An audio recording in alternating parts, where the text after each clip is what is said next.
নতুন করে ফের অশান্ত হয়ে উঠল মণিপুর। জিরিবাম জেলায় নতুন করে জাতিগত হিংসার ঘটনা ঘটেছে, আর তাতে এখনও পর্যন্ত 6 জনের মৃত্যুর ঘটনা ঘটেছে। গত কয়েকদিন আগেই ড্রোন রকেটের সাহায্যে হামলা হয়েছে উত্তর পূর্ব এই রাজ্যে, আর এরপরেই এই হিংসার ঘটনা, যা নিয়ে তীব্র চাঞ্চল্য তৈরি হয়েছে। ঘটনার পরেই মণিপুর জুড়ে হাই অ্যালার্ট জারি করা হয়েছে।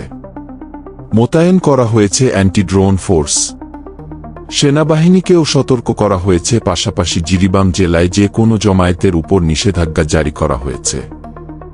জেলার ম্যাজিস্ট্রেট কৃষ্ণ কুমার জানিয়েছেন, এহেন নির্দেশিকা আগামী নির্দেশ না দেওয়া পর্যন্ত বহাল থাকবে।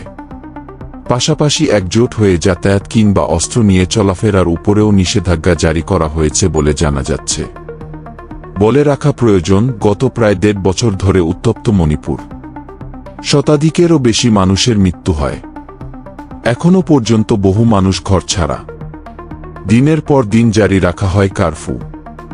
গত কয়েক মাস পরিস্থিতি কিছুটা স্থিতিশীল থাকলেও গত 5 দিনে নতুন করে সে রাজ্যে চরম উত্তেজনাপূর্ণ পরিস্থিতি তৈরি হয়।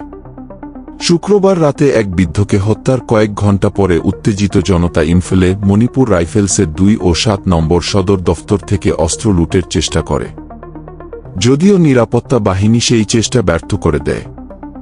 একের পর এক হামলার ঘটনা ঘটে, এমনকি ড্রোন রকেটের সাহায্যে হামলা চালায় কুকি জঙ্গিরা, এমনটাই অভিযোগ। আর এরপরই হাই অ্যালার্ট সে রাজ্যে।